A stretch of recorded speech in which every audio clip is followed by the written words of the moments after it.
Everyone, hello everyone.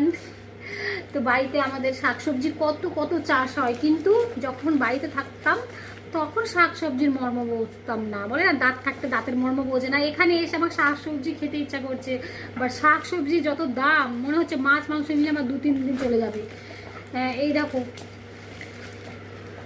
মূলা, এই দেখো পেঁয়াজকলি শ্বশুরমশাই বাড়িতে লাগিয়েছে, আর এখানে কিনে কিনে খাচ্ছি। নতুন আলু, বাবা আমরা নতুন আলু খাওয়া শুরু করে দিয়েছি। তো আর কি আছে? পালং শাক, পালং শাক, পালং শাক, হ্যাঁ পালং শাক। হাইরে পোড়া কপাল, শাকসবজি কিনে কিনে খেতে হচ্ছে এখানে, আর কি দাম।